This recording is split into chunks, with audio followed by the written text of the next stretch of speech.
ગઈકાલે આપણે ક્ષતિની વાત કરતા હતા. તેમની અંદર તત્વયોગમિતીય ક્ષતિ અને અશુદ્ધ ક્ષતિની આપણે વાત કરી હતી. ક્ષતિના જે ત્રણ મુખ્ય પ્રકાર પાડ્યા હતા તેમની અંદર આપણે આગળ વધીએ. આગળ તમારી બિન તત્વયોગમિતીય ક્ષતિની વાત કરીએ. આપણે બિન તત્વયોગમિતીય ક્ષતિ, બિન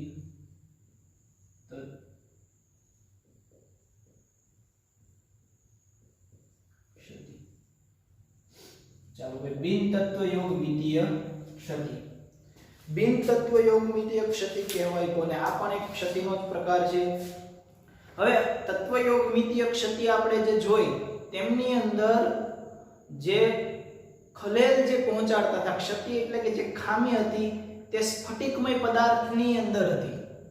એટલે સ્ફટિકમય પદાર્થની અંદર એટલી બધી કઈ ખામી જોવા નથી મળતી જેના કારણે આખું એમનું બંધારણ જ બદલાઈ જાય. થોડું ઘણું કાલે આપણે વાત કરી ને 10⁻19 એટલે સોરી 16 જેટલી કેટલા 10⁻20 જેટલા પરમાણુ હોય એમાંથી કોઈ પરમાણુ ક્યાંક થોડું જોવા મળતું હતું આપણને. એટલે કે તત્વયોગમિતીય ક્ષતિ છે તે સ્ફટિકમય પદાર્થની અંદરની આપણે વાત કરતા હતા તો એમાં એટલી બધી ખલેલ પહોંચાડતી નથી. અહીંયા બિન તત્વયોગમિતીય ક્ષતિની આપણે વાત કરીએ તો બિન તત્વયોગમિતીય ક્ષતિ છે એ નામ ઉપરથી આપણને ખબર પડે છે કે બિન તત્વયોગમિતીય ક્ષતિ છે શેમાં જોવા મળે તો કે અકાર્બનિક પદાર્થની અંદર જોવા મળે છે. હવે બિન તત્વયોગમિતિનો મતલબ એવો થઈ ગયો કે ભાઈ બિન તત્વયોગમિતિ તમે સ્ટોઇકિયોમેટ્રી ક્રિયામાં પ્રમાણ લેતા હતા. તત્વયોગમિતિ કોઈ પણ બે પરમાણુઓ સંયોજાય એટલે મને સાયન્સની અંદર આપણે ભણ્યા કે બે પરમાણુઓ સંયોજાય ત્યારે શું થતું હતું તો કે આપણે એની સ્ટોઇકિયોમેટ્રી કરતા હતા. એટલે કે તત્વયોગમિતિ પ્રમાણે ગોઠવતા હતા, પ્રક્રિયા કરતા હતા.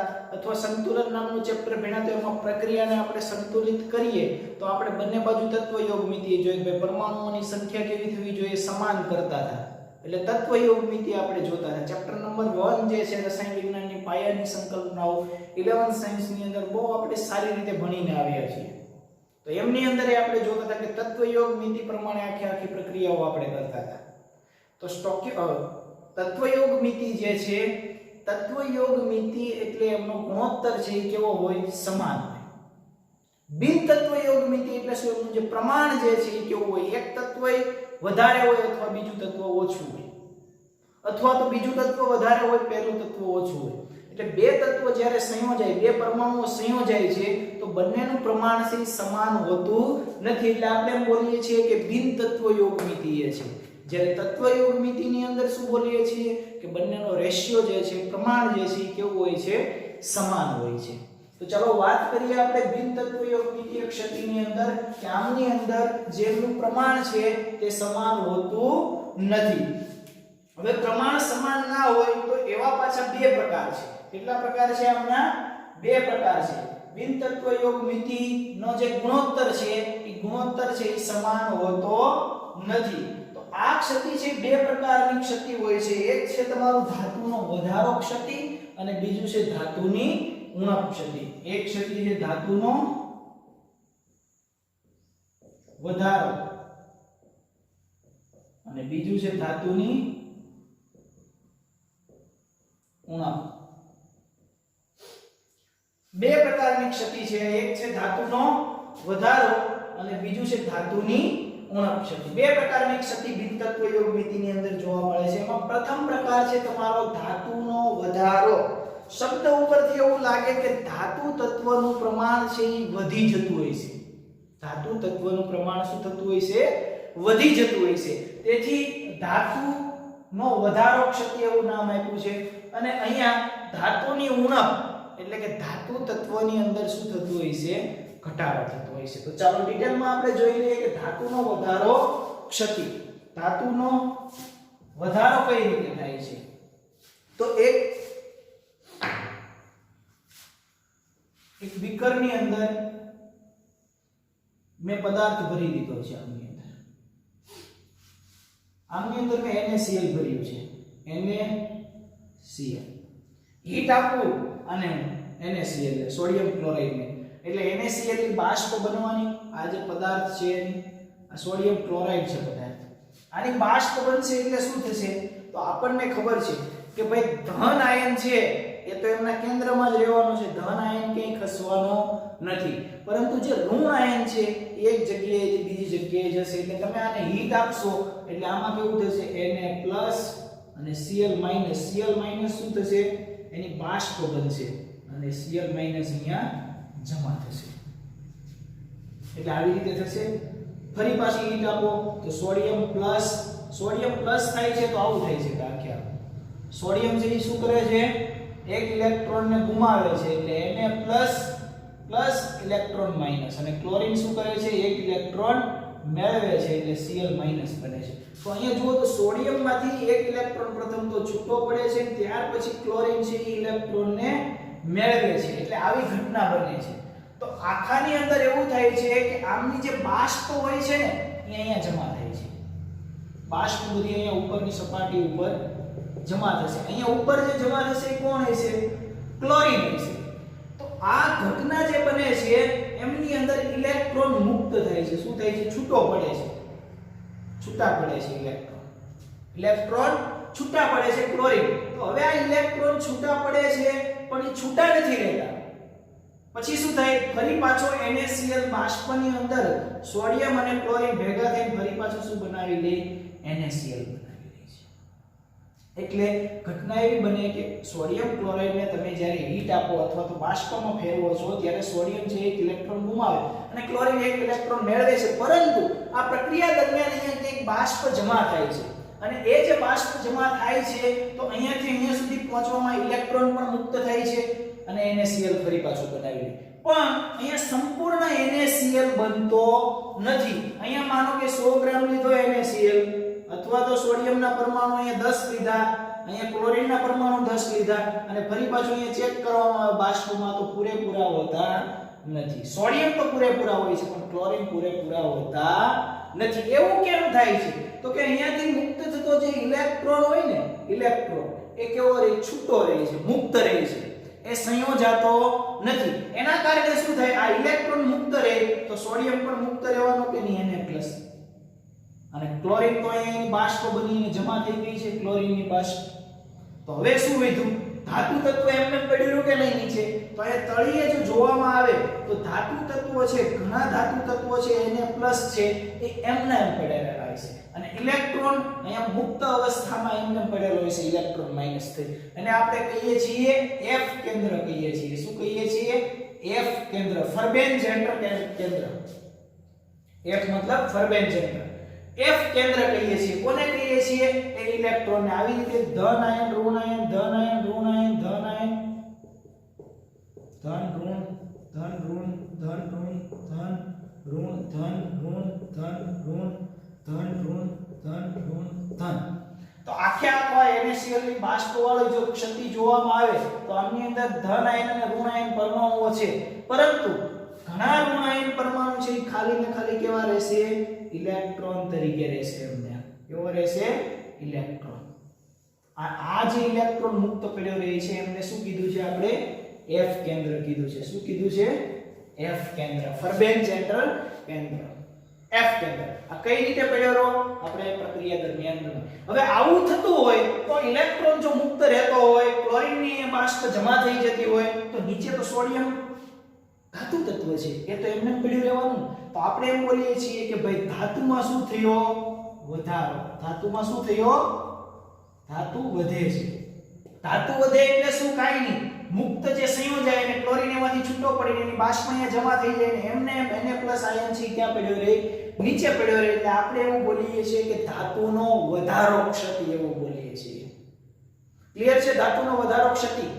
ઓકે, એ જ તમારી ટેક્સ્ટમાં સમજાવેલું છે. ઓકે, સરખી રીતે તમે ટેક્સ્ટમાં રીડ કરશો તો તમને આ જ ઘટના જોવા મળશે. ધાતુનો વધારો. ઓકે, ચાલો. હવે ત્યાર પછી બીજી એક ક્ષતિ છે. હવે આની અંદર ભાઈ તમને અલગ અલગ ઉદાહરણ આપેલા હશે. તમારી ટેક્સ્ટની અંદર એક ઝિંક ઓક્સાઇડનું ઉદાહરણ આપેલું છે. ઝિંક ઓક્સાઇડ શું થાય? તો કે ભાઈ ઝિંક ઓક્સાઇડને તમે ગરમ કરો એટલે શું થાય? આને રૂમ તાપમાને ગરમ કરો એટલે શું થાય? ઝિંક છે, ઝિંકની ઓક્સિડેશન અવસ્થા કેટલી છે?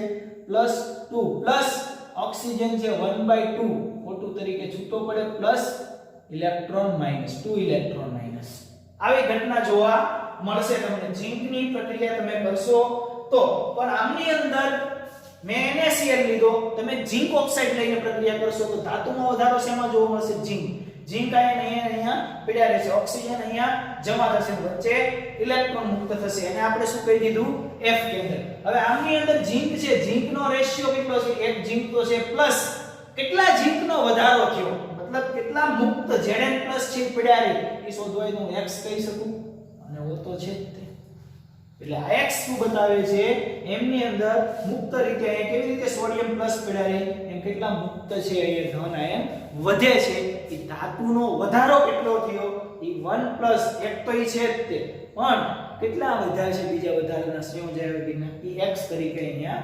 બતાવેલા છે રૂમ તાપમાને આ પ્રક્રિયા આખી કરેલી છે ઝિંક ઓક્સાઇડની આ થઈ ગયો આપણો ધાતુનો વધારો ક્ષતિ ત્યાર પછી છે આપણો ધાતુની ઉણપ ક્ષતિ કઈ છે ધાતુની ઉણપ બીજું છે ધાતુની ઉણપ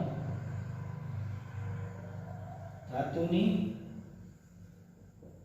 ઉણપ ક્ષતિ ચાલો ધાતુની ઉણપ ક્ષતિની અંદર શું જોવા મળે છે તો કે ભાઈ ધાતુની ઉણપ શબ્દ ઉપરથી એવું લાગે આપણને કે ધાતુનો ઘટાડો થાય છે ધાતુનો શું થાય છે ઉણપ રહે છે એટલે કે ધાતુ તત્વ ઘટે છે આમાં ધાતુ તત્વ વધતા હતા તો કઈ રીતે ઘટે છે તો જોઈ લઈએ આપણે એમાં તમને લો એટલે Fe આયનનું ઉદાહરણ આપીને તમારી ટેક્સ્ટમાં તમને સમજાવેલું છે F93 અને 96 ફેરસ ઓક્સાઇડ 0.95 આ 0.95 કાઈ નથી જેવી રીતે કાર્બનના સમસ્થાનિકો તમે ભણી ગયા ને કાર્બન 12 કાર્બન 13 કાર્બન 14 એના સમસ્થાનિકો ભણતા હતા ને એમ આ F પણ એનું પ્રમાણ રેશિયો બતાવેલો છે કે F95 માં સંઘનન જ્યારે પામે છે એટલે કે ફેરસ ઓક્સાઇડ આવું જ્યારે તત્વ બને છે તો આમની અંદર શું હોય છે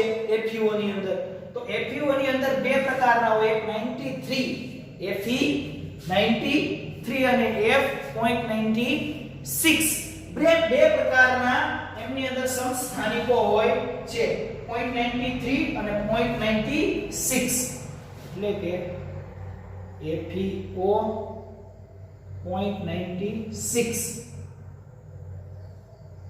અને બીજો FeO 0.93 આ બંને જે છે એ Fe ના સમઘટકો છે અહીંયા જે 0.93 Fe નું પ્રમાણ બતાવેલું છે 0.96 Fe નું પ્રમાણ બતાવેલું છે આ બંનેનું સંઘનન થઈ અને શું મળે છે FeO95 આ બંનેનું સંઘનન થઈ પ્રક્રિયા સંઘનન થઈ કે મિશ્ર થઈ અને શું મળે છે FeO તો આમની અંદર બે પ્રકારના Fe જોવા મળ્યા આપણને કયા પ્રકારના બે એક 0.96 અને 0.93 બંને સમસ્થાનિકો છે એકબીજાના એક છે Fe+2 છે અને એક છે Fe+3 છે તો આ બંને Fe+2 અને Fe+3 છે આ બંને ભેગા થઈને FeO બનાવે છે તો કેવું થાય છે તો કે પ્રક્રિયા દરમિયાન જ્યારે પ્રક્રિયા થાય છે FeO આ પ્રક્રિયા થાય છે તો એમની અંદર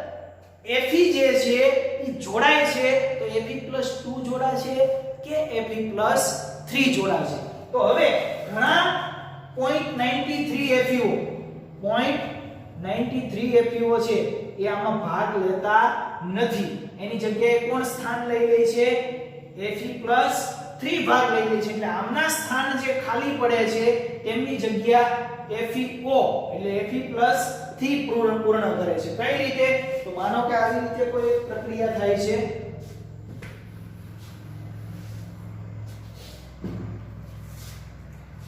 આ એક બીકર લીધું મેં બીકર નથી બતાવ્યું છે સમજો એમની અંદર Fe 0.96O અને Fe 0.93O આ બંને સંયોજાય પ્રક્રિયા થઈને શું બને છે FeO 0.95 બને છે તો આ પ્રક્રિયા થાય છે આમનું સંઘનન થશે ત્યારે આ છે Fe+3 સમજવું પડતું અને આ છે Fe+2 2 તો બંને તો કઈ એકી સાથે આમાં હોવાના નથી, કોઈ એક હોવાનું, તો શું થાય છે કે Fe+2 જે છે ને Fe+2 એમનું સ્થાન છે કોણ લઈ લે છે? Fe+3 આયનો લઈ લે છે. આ જ્યારે સંઘનન થાય ત્યારે Fe+2 ની જગ્યાએ કોણ આવી જાય છે? Fe+3 એમનું સ્થાન લઈ લે છે. તો આ Fe+2 આયનની સંખ્યામાં શું થયો? ઘટાડો થયો કે નહીં? ઘટાડો થયો એટલે આપણે એવું બોલીએ છીએ કે ધાતુની ઉણપ બોલીએ છીએ. ધાતુની શું બોલીએ છીએ? ઉણપ બોલીએ છીએ. એટલા માટે આપણે કહીએ છીએ કે આ જે ક્ષતિ છે એ ધાતુની ઉણપ ક્ષતિ છે. ક્લિયર છે? તો ખાલી એક ઉદાહરણ દ્વારા તમારે સમજવાનું છે. હવે Fe+2 આયન તમારી ટેક્સ્ટમાં એવું લખેલું કે ગુમ થયેલા જણાય છે. ગુમ થયેલા જણાય એટલે બીજું કાંઈ નહીં ભાઈ, આ પ્રક્રિયા થાય છે તો Fe+2 નું સ્થાન કોણ લઈ લે છે? Fe+3. એટલે Fe+2 આયનો ગુમ થઈ ગયા એનો મતલબ એમ કે ધાતુની ઉણપ થઈ. Fe+2 0.93 ની સંખ્યામાં ઘટાડો થયો એટલે બહાર નીકળી ગયા. એનું સ્થાન કોણે લઈ લીધું? Fe+3 એ લઈ લીધું છે. ઓકે, ચાલો. આ ધનભારનો ઘટાડો જરૂરી સંખ્યા Fe+3 આયન દ્વારા સંતોષાય છે, એટલે કે Fe+2 આયન છે એ Fe+3 આયનને પૂર્ણ કરી દે છે. હવે આ બંને પ્રકારની જે ક્ષતિ છે એ કઈ ક્ષતિ હતી? તો કે બિન તત્વયોગમિતિ હતી. આમાં જુઓ તમે રેશિયો બંનેનો સમાન છે? ના, સમાન છે ની 1.96 છે, 1.93 છે. એવી રીતે આપણે ઝિંક કરતા હતા તો છેલ્લે આપણને સોડિયમ Na અને Cl ની અંદર જોવા મળ્યું તો ક્લોરીન આયનો ઉપર થઈ ગયા અને ધાતુ એટલે કે ધન આયનની સંખ્યામાં વધારો થઈ ગયો. એમાં પણ બિન તત્વયોગમિતિ જોવા મળી. આમાં પણ બિન તત્વયોગમિતિ એટલે આપણે આને કહીએ છીએ બિન તત્વયોગમિતિય ક્ષતિ. યાદ રાખી લેવાનું ખાલી કે શેમાં જોવા મળે? તો કે અકાર્બનિક પદાર્થની અંદર જોવા મળે છે. અકાર્બનિક પદાર્થની અંદર શું જોવા મળે? તો કે બે પ્રકારની ક્ષતિ જોવા મળે. એક ધાતુનો વધારો અને ધાતુની ઉણપ. ધાતુનો વધારો NaCl નું ઉદાહરણ આપી અને સમજાવી દેવાનું, અથવા તો તમે ઝિંક ઓક્સાઇડનું ઉદાહરણ આપીને પણ સમજાવી શકો. એમની બાષ્પ જે છે એમની અંદર ઋણ આયન છે ઉપર જમા થાય છે, ઇલેક્ટ્રોન મુક્ત રહે છે. જે ઇલેક્ટ્રોન મુક્ત રહે છે એમને આપણે શું કીધું? ફર્બેન્ઝેન્ટર કેન્દ્ર કીધું છે, એટલે કે F કેન્દ્ર કહીએ છીએ. ઓકે, ફરી આ પ્રક્રિયા બતાવી દેવાની ઝિંક ઓક્સાઇડની, એટલે આ ક્ષતિ તમે સારી રીતે લખી શકો. ધાતુની ઉણપની અંદર શું લઈ લેવાનું કે ભાઈ મારે FeO95 ઓક્સાઇડ બને છે તો આની અંદર બે પ્રકારના Fe હોય છે. એક Fe.93 ઓક્સાઇડ અને એક Fe.96 ઓક્સાઇડ. આ બંનેનું સંયોજન અને આ બને છે તો એમાં Fe+2 આયનો જે હતા એ કેવા થાય છે? ત્યાંથી મુક્ત થઈ જાય છે. એનું સ્થાન કોણ લઈ લે છે? Fe+3 આયનો લઈ લે છે. તો આટલી વાત કરવાની છે બિન તત્વયોગમિતિય ક્ષતિની અંદર.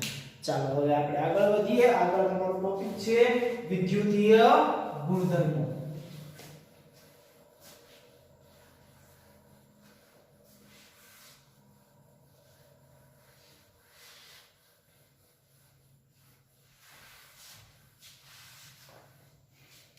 ચાલો ભાઈ, વિદ્યુતીય ગુણધર્મો. વિદ્યુતીય ગુણધર્મો જોઈએ. વિદ્યુતીય ગુણધર્મો એટલે અહીંયા વાત આવે છે વાહકતાની. ઓકે, વિદ્યુત પ્રવાહ પસાર થઈ શકે કે ના થઈ શકે, કેવા પ્રકારના ઘન પદાર્થો છે વિદ્યુતનું વહન કરી શકે, કેવા પ્રકારના પદાર્થો છે વિદ્યુતનું વહન ના કરી શકે, એની વાત આપણે અહીંયા વિદ્યુતીય ગુણધર્મોની અંદર કરવાની છે. હવે જે વિદ્યુતીય ગુણધર્મો છે એ ટોપિક છે ખૂબ અગત્યનો છે. દર વર્ષે આમ તો જ્યારથી બોર્ડ પરીક્ષા લે છે ત્યારથી તમે જુઓ તો એક પ્રશ્ન વિદ્યુતીય ગુણધર્મમાંથી ગુજરાત બોર્ડની અંદર હોય છે. કે વિદ્યુતીય ગુણધર્મ જોવા જઈએ તો ઘન અવસ્થાનો આખો નિચોડ છે. ભાઈ વિદ્યુતનું વહન કઈ રીતે થઈ શકે, એટલે એક પ્રશ્ન આમાંથી પછી આવે એવું જરૂરી નથી કે મેં કહી દીધું એટલે સત્ય થઈ ગયું. ચેપ્ટર આખામાંથી કોઈ પણ આવે, પણ અત્યાર સુધીની વાત કરું છું. ઓકે, કે માર્ચ 2020 ની પરીક્ષા જ્યારે લેવાઈ ગઈ ત્યાં સુધી વિદ્યુતીય ગુણધર્મોના પ્રશ્નો આવેલા છે.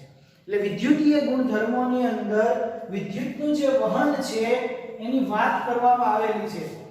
હવે 27 જેટલો એમનો ક્રમ છે, એટલે કે ધાતુઓની અંદર અથવા તો વિદ્યુતીય ગુણધર્મોની અંદર 10⁻⁻20 થી 10⁻7 જે ઓહમ મીટર ઇન્વર્સ છે તેટલી ઘન પદાર્થોની વાહકતા આશરે હોય છે. હવે આ જે ઘન પદાર્થોની વાહકતા છે એને 3 વિભાગમાં વહેંચી દેવામાં આવી. કેટલા વિભાગમાં? 3 વિભાગની અંદર વહેંચી દેવામાં આવી. પહેલી છે વાહકતા, વાહકો, અવાહકો, વાહકો, અવાહકો અને અર્ધવાહકો. વાહકો, અવાહકો અને અર્ધવાહકો, આમ 3 રીતે એમને વહેંચી દેવામાં આવ્યું. વાહકો કોને કહીએ? કે જેમાં 10⁻⁴ થી 10⁻�7 ઓહમ મીટર ઇન્વર્સ હોય તો આપણે એમ કહી શકીએ કે આવા પદાર્થો છે તે વિદ્યુતનું વહન કરી શકે. તો કે જે ઘન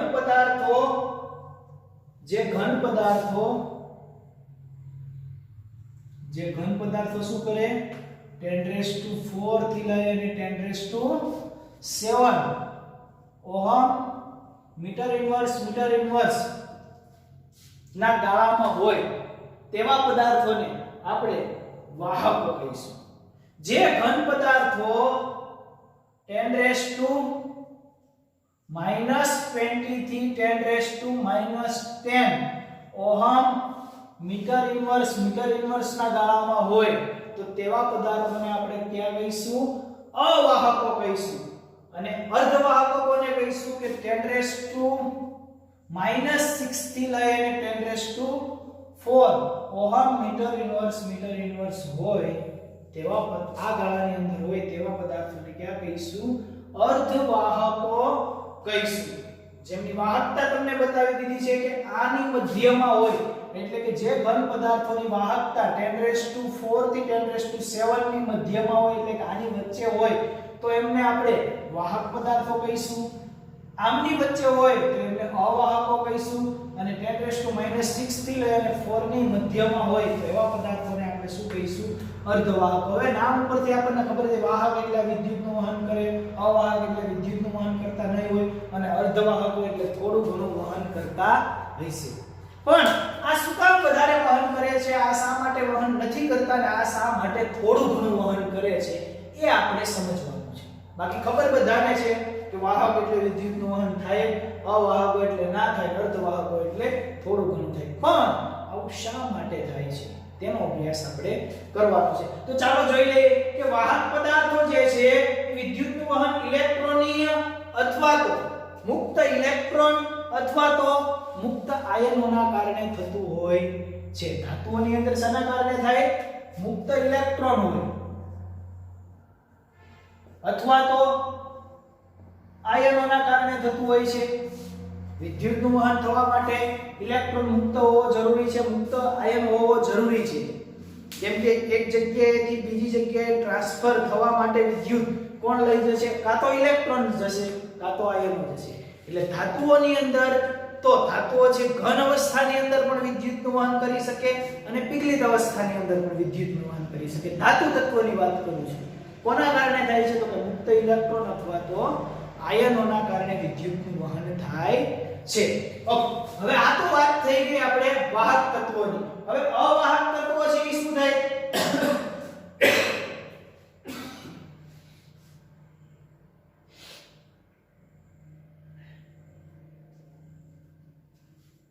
ધાતુઓ તત્વો જે છે એમની પરમાણ્વીય અને આણ્વીય કક્ષકો દ્વારા આણ્વીય કક્ષકો રચે છે. હવે વિદ્યુતનું વહન થવા માટે એમની પરમાણ્વીય અથવા તો આણ્વીય કક્ષકો છે એમને તમે સમજવા માટે એક તમને ગ્રાફ આપેલો છે, તમારી ટેક્સ્ટની અંદર એક આકૃતિ આપેલી છે. એ આકૃતિની અંદર બે પટ બતાવેલા છે. એક વાહકતા પટ છે અને એક ઇલેક્ટ્રોનથી ભરાયેલો પટ છે. એવા બે પટ તમારી ટેક્સ્ટની અંદર બતાવેલા છે. એક વાહક માટે છે, એક અવાહક માટે છે અને એક અર્ધવાહક માટે છે. આ ત્રણ તમને પટ બતાવેલા છે. એમાં તમને આવી રીતે કીધેલું છે એક વાહકતા પટ આવી રીતે બતાવેલો છે.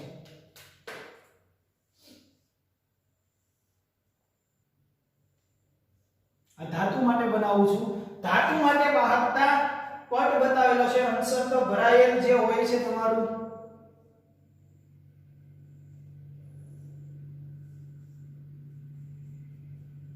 આ તમારું અંશતઃ ભરાયેલ છે. આ કેવો છે? વાહકતા પટ છે. કેવો છે? વાહકતા પટ છે. આ જે ખાલી પટ દેખાય ને આપણને, અને આપણે વાહકતા પટ કહીશું. એટલે વહન થવા માટેની જે પટ છે, આમાં વિદ્યુતનું વહન કરવાનું છે, તેને વાહકતા પટ કહીએ છીએ, અથવા તો ખાલી પટ એવું પણ કહી શકીએ. ધાતુઓની અંદર આ તો ઇલેક્ટ્રોન છે અંશતઃ ભરાયેલ આ તત્વની અંદર. આને હું સમજાવું તો એમ કહું કે ભાઈ અહીંયા એક પદાર્થ રાખેલો છે, આ પદાર્થને મેં ઊર્જા આપી અથવા તો વિદ્યુત પ્રવાહ આપ્યો તો પસાર થશે ધાતુ તત્વની અંદર. પણ આ તત્વની અંદર કશું છે નહીં, આ તો ખાલી પટ છે જેમાં વિદ્યુતનું વહન થવાનું છે. તો ઊર્જા આપશો તો ઇલેક્ટ્રોન અહીંયાથી જમ્પ લગાવી અને ઇલેક્ટ્રોન અહીંયા તો આવશે ને, ઇલેક્ટ્રોન જમ્પ લગાવીને ઇલેક્ટ્રોન અહીંયા તો પહોંચશે ને. હવે ઇલેક્ટ્રોન અહીંયા પહોંચે તો શું થાય? તો કે વિદ્યુતનું વહન થાય. હવે ઇલેક્ટ્રોન આ પટની અંદર ક્યારે પહોંચે? કે એમની વચ્ચેનો આ જે ગેપ જે છે ને, બે પટ વચ્ચેનો ગેપ, આ ગેપ છે કેવો હોય? ઓછો હોય. હવે ઓછો હોય તો સરળતાથી ઇલેક્ટ્રોન છે એ નીચા સ્તરમાંથી ઉપરના સ્તરમાં જઈ શકે. એટલે ધાતુઓની અંદર જે આ બેન્ડ ગેપ છે ને, આ ગેપ એ કેવો છે? ખૂબ ઓછો હોય છે. ખૂબ ઓછો હોવાથી શું થાય? વિદ્યુતનું વહન છે ને એ વધુ થઈ શકે. ધાતુ